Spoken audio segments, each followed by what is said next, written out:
resultado de nuestra unión vital con Cristo. Esta unión proporciona una fe genuina en el creyente. Vamos por favor a Juan capítulo 15, verso 5. Dice: yo soy la vid, vosotros los pámpanos. Que nos quede claro, Él es la vid y nosotros el pámpano. Dice: el que permanece en mí y yo en él, este lleva mucho fruto. Queremos llevar mucho fruto. Tenemos que permanecer en él, porque separados de él nada somos.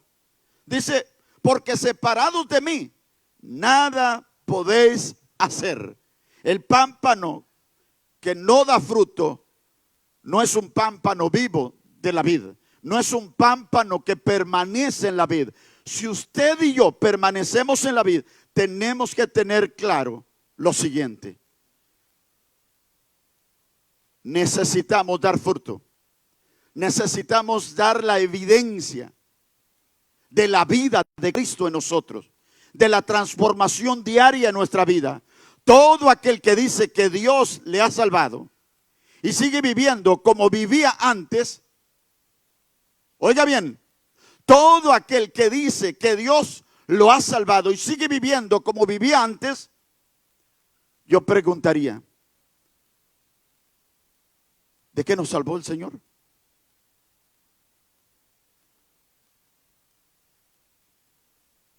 Porque si el Señor nos salvó, entonces tiene que haber una transformación, un cambio, tal como lo dice Tito en el capítulo 2, verso 14. Dice que quien se dio a sí mismo por nosotros para redimirnos de toda iniquidad.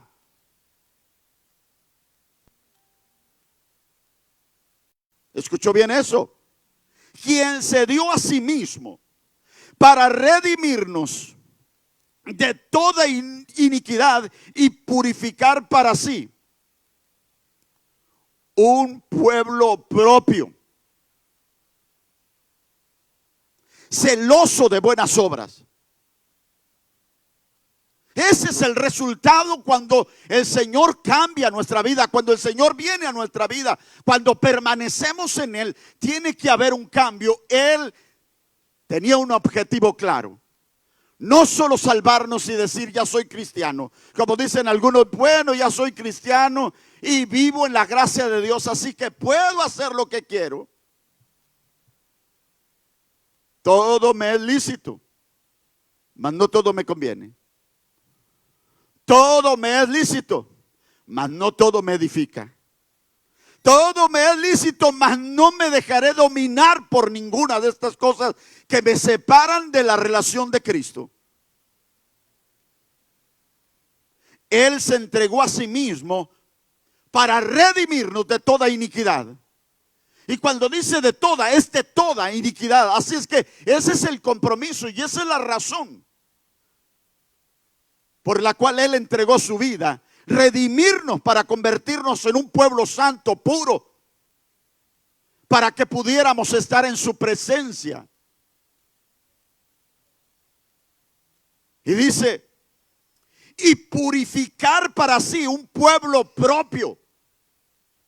Purificar, y esa purificación es diaria, de acuerdo a como nosotros vamos teniendo esa relación continua con Dios, con su palabra. Que leemos la palabra, no leerla solo por leerla, sino con el sentido puesto en las escrituras para tratar de absorber todo aquello que Dios me aconseja y llevarlo a la práctica, para que entonces cada día mi vida se modele de acuerdo a la voluntad y al propósito de Dios. Purificar para sí un pueblo propio, celoso. Eso es lo que se tiene que evidenciar en nuestra vida. Un celo santo que nos lleve a nosotros a decir no cuando se me ofrece hacer algo que no es correcto a los ojos de Dios. A decir no cuando hay una propuesta indecorosa que lastima la santidad de Dios, que parte mi vida y me separa de Dios. Necesitamos pues ser cristianos con convicción. La fe que no tiene una influencia santificadora en el pecador. Oiga bien esto, la fe que no tiene una influencia santificadora en el pecador no cambiará nuestra forma de pensar y mucho menos nuestra forma de vivir y de actuar. La fe genuina nos lleva a nosotros a comprometernos, no porque me dicen que tengo que vivir una vida agradable a Dios, sino por un compromiso real y genuino, que lleva mi vida a cambiar de pensar, que no tengo que esperar que alguien me diga qué es lo que tengo que hacer, sino que en mi relación diaria con Dios voy aprendiendo lo que tengo que hacer y que es correcto a los ojos de Dios, y que es lo que no tengo que hacer porque me separa de Dios. Esa es la que me lleva a mí a actuar de acuerdo a la palabra de Dios y a dar la evidencia, a dar los frutos. Santiago 2, verso 17 dice: así también la fe, si no tiene obras, es muerta en sí misma. Pero alguno dirá: tú tienes fe y yo tengo obras. Muéstrame tu fe sin tus obras y yo te mostraré mi fe por mis obras. Tiene que ir acompañada nuestra fe de esas obras que puedan evidenciar a través de nuestra forma de pensar, a través de nuestra forma de vivir y a través de nuestra forma de actuar. Tiene que evidenciar el cambio que Dios ha hecho en nuestra vida diaria. Por eso Santiago nos dice seguido en el verso 19: ¿tú crees que Dios es uno? Bien haces. También los demonios creen y tiemblan. Creer no es suficiente. Los demonios creen que Dios existe. Tú puedes creer que Dios existe, pero hay una gran diferencia entre la vida de un hombre influenciado por las obras de tinieblas y un hombre influenciado por el Espíritu de Dios. Tiene que darse el cambio, tiene que darse la transformación en nuestra vida. Por eso enseguida dice el apóstol Santiago en el verso 20: mas quieres saber, hombre vano, que la fe sin obras es muerta. Tiene que ir acompañada. Los frutos, la vida diaria que nosotros llevamos, tiene que evidenciar la relación diaria que tenemos con Dios. La fe que no nos lleva a la santificación diaria no es una fe verdadera. Decimos que creemos en Dios, pero luego andamos dando el peor testimonio ante la gente que nos observa y que quisiéramos ganar. El día de ayer tuve el privilegio de ser acompañado por los dos ancianos.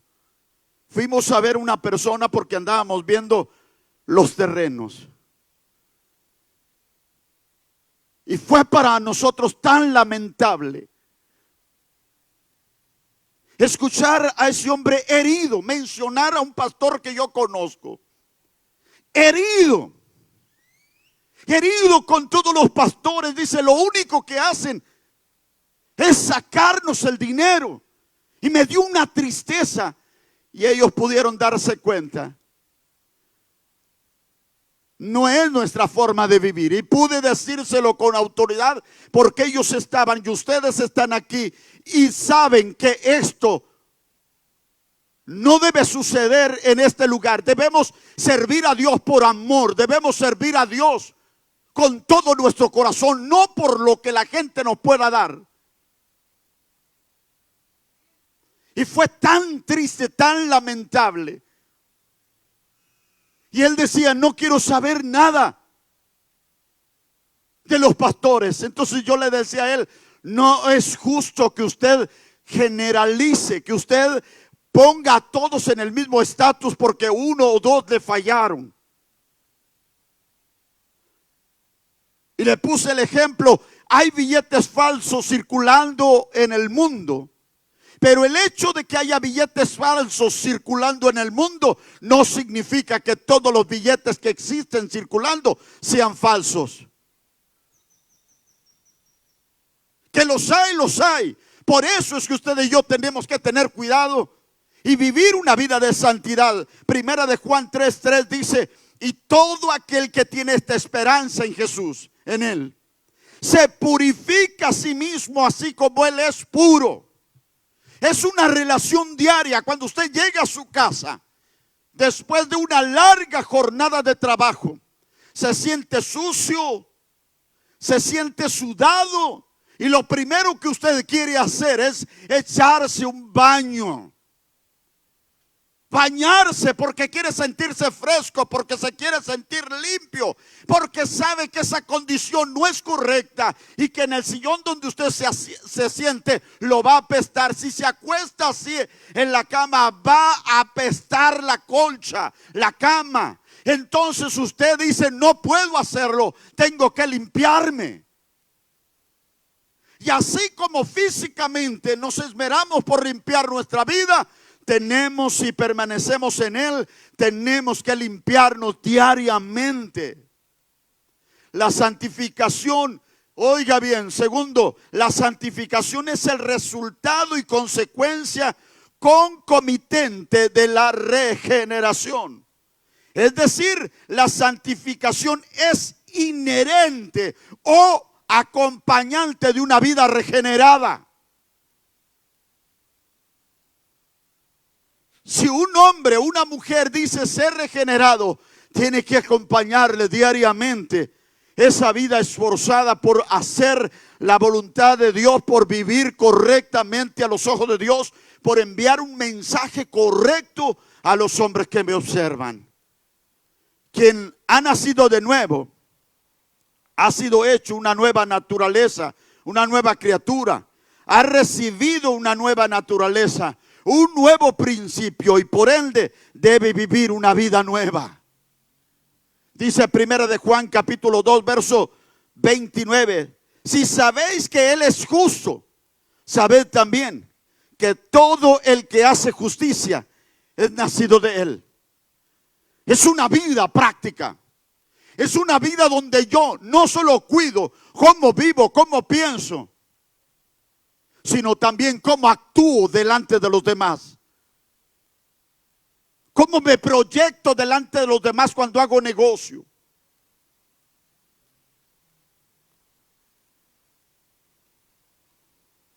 Me decía esta persona: le voy a recomendar a tal persona, pero ese es malo, tenga cuidado.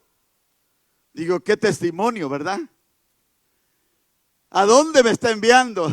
Le digo, no me envíe con ellos. No, se lo digo para que usted piense antes de hacer negocio con él, porque es malo. Y anoche él me escribió, habló conmigo. Se sentía mal por su forma de comportarse y me decía: quiero cambiar. Quiero cambiar. Yo no quiero ser así, me decía anoche por teléfono.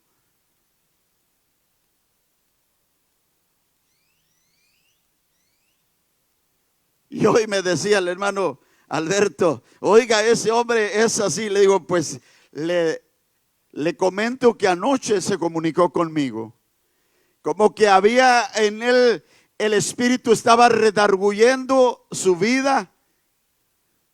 Estaba yo con mi esposa, habíamos ido a cenar y me tuve que salir del lugar donde estaban para poder hablar con él.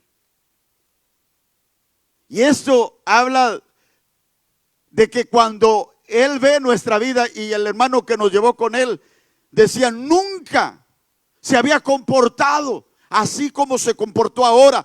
Ese hombre está bien dañado, es un hombre muy mal hablado, decía. Pero ahora se comportó diferente delante de usted.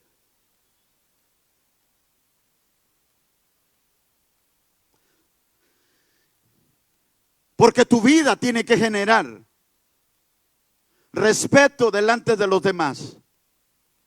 Es tu forma de hablar, es tu forma de poderte conducir con ellos, la forma en que tú te acercas a ellos y la vida que proyectas es lo que hará que los demás tengan temor de faltarte el respeto. Véalo en la Biblia, todos los grandes hombres, una de las primeras cosas que Dios hacía era generar sobre ellos una autoridad que generaba respeto delante de los demás. Y eso es lo que usted tiene que hacer, buscar la presencia de Dios de manera tal que se pare firme cuando sea invitado a hacer algo que no es correcto. ¿Por qué? Porque donde no hay santificación, no hay regeneración, y donde no hay una vida santa, no hay una nueva naturaleza, un nuevo nacimiento. Y si usted es un hijo de Dios, tiene que haber un nuevo nacimiento. Primera de Juan 3, verso 9 dice: todo aquel que es nacido de Dios no practica el pecado. Oiga bien, no hablo de que no pequemos, porque a diario pecamos con nuestra manera de pensar. Y tenemos a diario que estarnos arrepintiendo. Antes de ir a dormir, tiene que ir a la presencia de Dios y decirle: Dios, perdóname por todo pecado consciente, todo pecado inconsciente, todo pecado de omisión y todo pecado de premeditación, alevosía y ventaja. Diariamente tiene que ir a la presencia de Dios y hacer lo que David dijo: líbrame de los pecados que me son ocultos.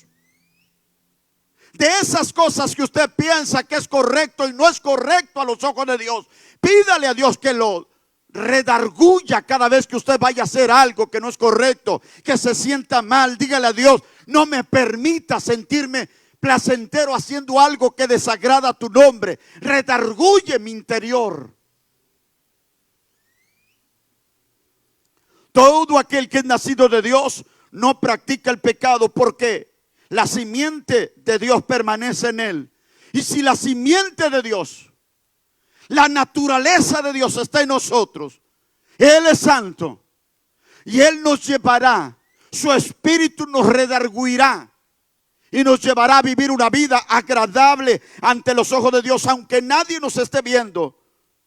Dice, vuelvo a leer el verso 9: todo aquel que es nacido de Dios no practica el pecado, porque la simiente de Dios permanece en él y no puede pecar porque es nacido de Dios. Esa es la diferencia entre un impío y un cristiano. Y se nota cuando alguien es cristiano, cuando se nota cuando la simiente de Dios está en nuestra vida, cuando somos nuevos en Cristo. Porque cuando fallamos nos redarguye el Espíritu Santo, nos sentimos mal. Aunque no se lo digamos a nadie, sabemos que hemos hecho lo incorrecto. Y entonces buscamos la oportunidad para venir a Él y decirle: perdóname por lo que hice. En el verso 10 aquí el apóstol Juan dice: y en esto se manifiestan los hijos de Dios y los hijos del diablo. Todo aquel que no hace justicia y que no ama a su hermano no es de Dios. Mis queridos hermanos, si usted es un hijo de Dios, no puede sentir odio o rencor por nadie. Tiene que sacarlo. Le decía yo a esta persona, le digo: deja el pasado y perdona. Es que el pasado está presente día a día. Nos decía, ellos lo escucharon los ancianos. El pasado está presente en mi mente, y mientras el pasado esté contigo te atormentará, porque al hombre que lo alcanza su pasado lo destruye, no lo hace ser feliz. Quiere ser un hombre feliz, quiere ser una mujer feliz, perdone, porque esta es parte de una evidencia del nuevo nacimiento. No puede venir usted a la casa de Dios y sentir odio por alguien. Es que pastor me hizo esto, me hizo el otro. Perdone. Perdone. Pero es que lo veo y siento por dentro, pastor, que las tripas se me hacen nudo.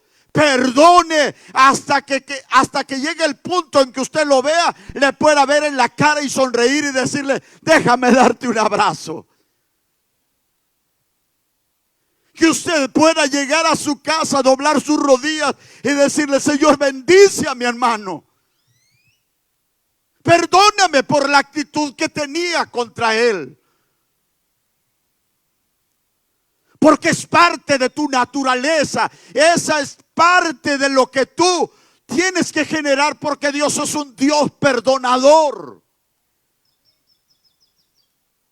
Por eso dice: todo aquel que no hace justicia y no ama a su hermano, por más que diga que es cristiano, dice, no es de Dios.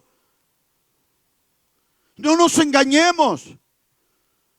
Puedo sentir rencor, sí. Airados, pero no pequéis. No dejéis que el sol se ponga sobre vuestro enojo. Puedo sentir rencor por alguien. Sí puede sentir, pero en el momento preciso en que usted detecte que hay rencor hacia alguien, es el motivo para poder doblar nuestras rodillas y decirle: Señor, no ando bien. Necesito hacer cambios en mi vida. Esto no puede permanecer en mi vida. Yo soy tu hijo, yo soy tu hija. Y aunque el diablo te susurre y te diga: ¿cómo vas a orar por él? ¿Cómo lo vas a perdonar si te han hecho esto, te han hecho el otro? Cuando susurren a sus oídos esas mentiras asquerosas, usted tiene que pararse firme. Yo soy un hijo de Dios, así que esta voz no viene de Dios. Diablo, te vas en el nombre de Jesús con tus mentiras. Y entonces suelte el perdón, para que entonces la gracia y la bendición venga sobre usted. Donde no se lucha, oiga bien, donde no se lucha contra el pecado, sino que se es condescendiente al pecado, hay un semáforo rojo. Hay un semáforo rojo. Primera de Juan 5:4 dice: porque todo lo que es nacido de Dios vence al mundo. Todo lo que es nacido de Dios vence al mundo. No hay excusa. Y esta es la victoria que ha vencido al mundo: nuestra fe. La santificación, mis queridos hermanos, número 3, es la prueba inherente del Espíritu Santo en la vida del cristiano. No puede decir: soy creyente, y no proyectar una vida de santidad en usted. Tiene diariamente que ir haciendo cambios en su vida. No es de la noche a la mañana. Es progresiva la santificación. Romanos 8:9 dice: mas vosotros no vivís según la carne, sino según el Espíritu. Si es que el Espíritu de Dios mora en vosotros. ¿Escuchó bien eso? Dice: mas vosotros no vivís según la carne, sino según el Espíritu. Y luego recalca y dice: si es que el Espíritu de Dios mora en vosotros. Porque si el Espíritu de Dios mora en nosotros, entonces Él guiará nuestra vida. Él nos va a redarguir. Y si alguno no tiene el Espíritu de Cristo, no es de Él. Es la prueba inherente. La santificación es la prueba inherente del Espíritu Santo en la vida del creyente. El Espíritu Santo nunca estará de ocioso en los hijos de Dios. Siempre se hace notar por el fruto. ¿Sí? Siempre se hace notar por el fruto que engendra en el corazón. Y esta es la transformación del carácter y la evidencia de una vida plena, de una vida llena de Él. Cuando el Espíritu de Dios está sobre nuestra vida, los dones están sobre nuestra vida. Y los dones nos empoderan. Y cuando el Espíritu está en nosotros, están los 9 frutos del Espíritu. Y los 9 frutos del Espíritu en nuestra vida nos hermosean. Así que cuando una persona nace de nuevo, es sellado por el Espíritu Santo y en ese momento es tomado por el Espíritu Santo. El Espíritu Santo debe controlar, guiar la vida del creyente. Y por ende, la vida del creyente debe proyectar tres cosas necesarias. Primero, el poder del Espíritu de Dios por los dones que están en él. Y segundo, la llenura del Espíritu Santo, porque los frutos están en él, lo hermosean. Y tercero, una vida de santificación, porque diariamente somos transformados en nuestra manera de pensar y en nuestra manera de vivir. Gálatas 5, versos 22 y 23 dice: mas el fruto del Espíritu es amor, gozo, paz, paciencia, benignidad, bondad, fe, mansedumbre, templanza. Contra tales cosas no hay ley. Eso es lo que nos hermosea, eso es lo que nos lleva a hacer cambios en nuestra vida. Así como sabemos que hay viento por el efecto que producen las olas, por el efecto que producen estos árboles, mire cómo se mueven. Usted dice: hay aire, porque veo que las hojas se mueven. Usted dice: hay aire, porque ve las olas del mar que se mueven. Usted dice: hay aire, porque ve las nubes que se mueven. Usted dice: hay aire, porque ve el humo que empieza a esparcirse. De esa manera podemos saber que el Espíritu Santo está en un hombre por medio de los efectos que produce su conducta. Vemos cómo la persona va cambiando diariamente. Se enojó, sí, porque le hicieron algo, pero inmediatamente fue a la presencia de Dios y le pidió a Dios perdón por esa actitud que tenía. Y su vida no cambia porque alguien le hizo algo incorrecto, sino que se mantiene firme.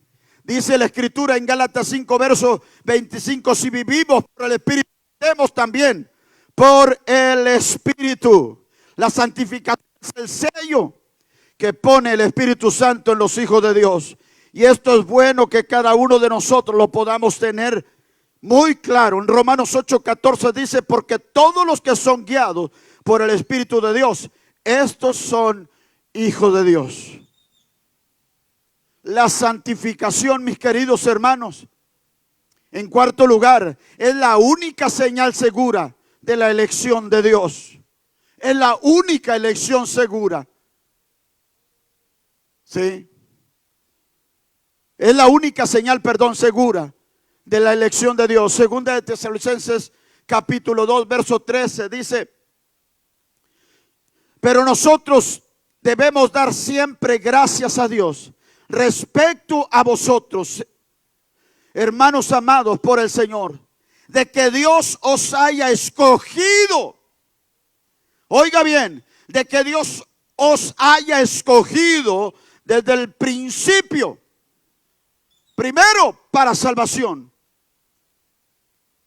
Eso es bueno que lo tengamos en nuestra mente. Dios nos ha elegido para salvación mediante la santificación por el Espíritu y la fe en la verdad.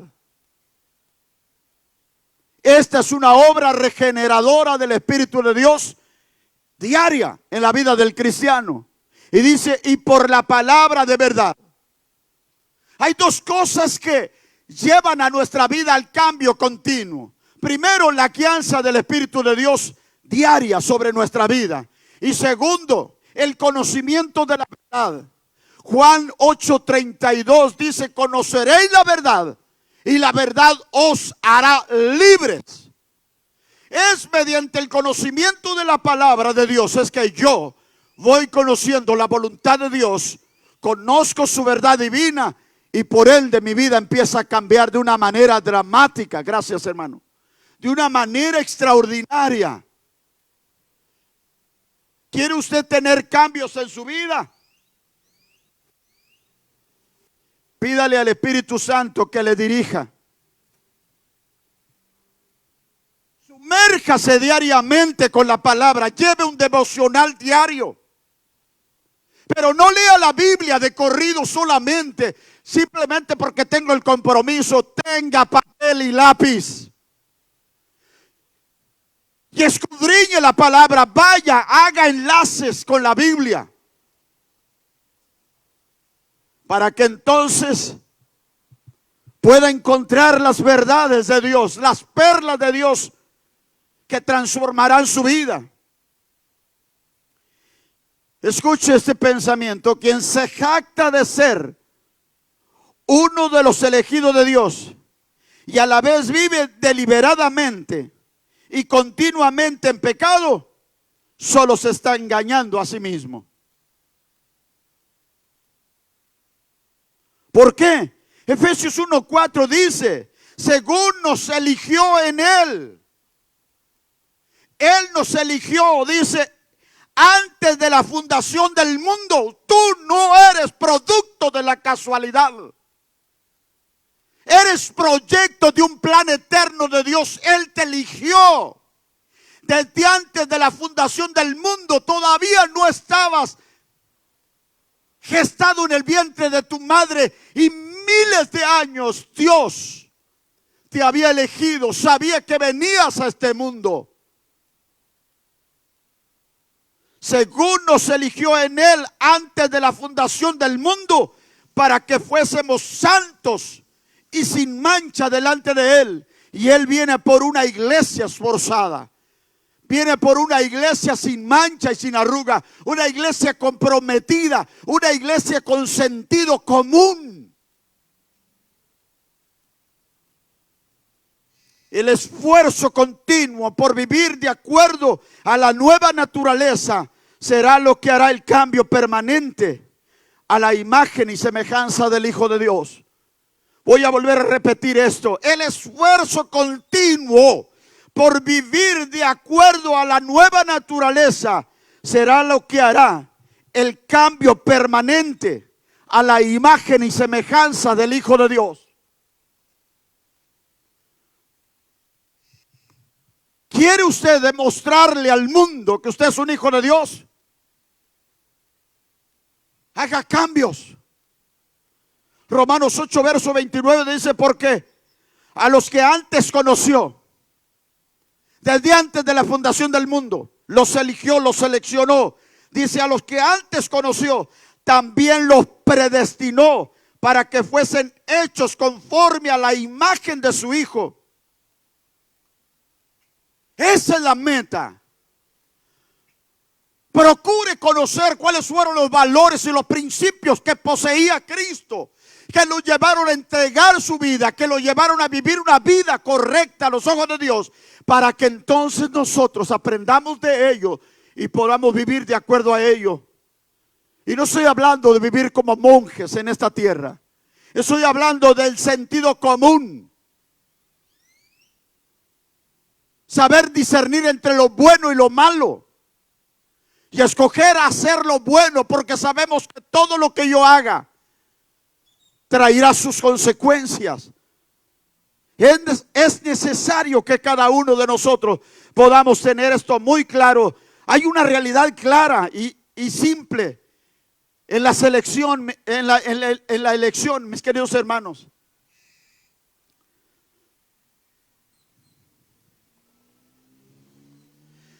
Que los hombres y las mujeres escogidos pueden ser conocidos y distinguidos por la vida de santidad. Esto es muy simple. ¿Sí? La posibilidad, oiga este pensamiento que escribí: la posibilidad de encontrar un verdadero cristiano sin santidad es la misma que la de encontrar un demonio salvo. ¿Qué dijo, pastor? Trate de asimilar lo que acabo de decir. La posibilidad de encontrar un verdadero cristiano sin santidad es la misma que la de encontrar un demonio salvo. O sea, no se puede encontrar un demonio salvo. Así que no se puede ver a un verdadero cristiano sin esforzarse en vivir una vida de santidad. Es necesario que cada uno de nosotros lo podamos entender. ¿Ya vio la competencia? La santificación en quinto lugar, mis queridos hermanos, y termino. Siempre es visible. Siempre es visible. Lucas 6:44 dice, porque cada árbol es conocido por sus frutos. Usted sabe que ese arbolito es limón, porque usted ve las hojas, ve las espinitas y ve los limones. Sabe que esa planta es de tomate, porque usted ve los tomates. Sabe que esa planta es frijol, porque ve las vainas con el frijol tierno. La gente que te observa debe ver quién tú eres. Lucas es claro, porque cada árbol se conoce por su fruto, pues no cosechan higos, pues no se cosechan higos de los espinos, ni de las zarzas se vendimian uvas. Cada cosa da su fruto. Ese es un fruto. Esa es la evidencia de una vida sin Cristo. Usted y yo tenemos que dar una evidencia clara. Dice el libro de Primera de Juan, capítulo 3, verso 3. Y todo aquel que tiene esta esperanza en Él, ¿sé qué? Se purifica a sí mismo. Yo quiero hacer una pregunta. ¿Cuántos de los que estamos aquí tenemos la esperanza en Él? Levante su mano. Ok, ¿cuál es nuestro deber de acuerdo a esta palabra? Purificarnos a sí mismo. Ir a la presencia de Dios. Diariamente tener un tiempo con Dios. ¿Sabe? Anoche yo estaba orando por ustedes. Estaba orando por este servicio. Estaba orando por cada uno de ustedes y para que Dios trajera a las personas correctas de manera tal que abrieran sus 5 sentidos para escuchar este mensaje. Era casi la 1 de la madrugada. Estaba en esos momentos orando por cada uno de ustedes. Y no solo por ustedes, sino también por todo el cuerpo de Cristo que hoy se reúne en las diferentes partes del mundo. Para que Dios nos llevara a nosotros como siervos a compartir un tema que nos rete, que nos lleve a cambiar. Y termino con este pasaje, 2 de Corintios capítulo 7, verso 1. Así que, amados, puesto que tenemos tales promesas, ¿qué dice? Limpiémonos de toda contaminación de carne y de espíritu, perfeccionando la santidad en el temor de Dios. Es tu responsabilidad. Le está hablando a creyentes el apóstol Pablo. Y le dice, así que hermanos,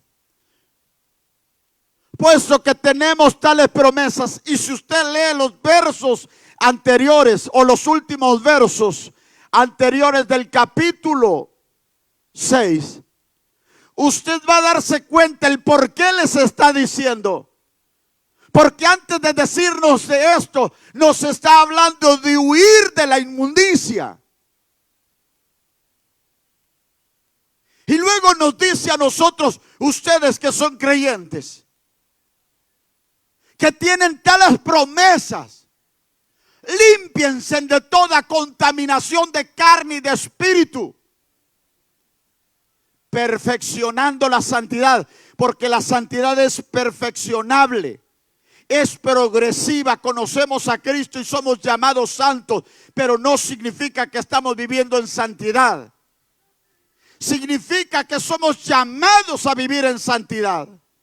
Y por ende la santificación es un proceso, es progresivo. Y mientras estemos en esta tierra, tenemos el compromiso diario, ¿sí?, de ir perfeccionando nuestra vida día a día. Yo quiero en esta hermosa mañana que cada uno de ustedes se ponga de pie. Y voy a pedir que venga el del teclado. Hoy vamos a tomar la Santa Cena. Pero mis queridos hermanos, la Santa Cena es algo sagrado. Es algo que nosotros debemos tener claro en nuestra mente y en nuestro corazón. Y debemos procurar que si vamos a tomar la Santa Cena, podamos antes de ello ponernos a cuentas delante de Dios.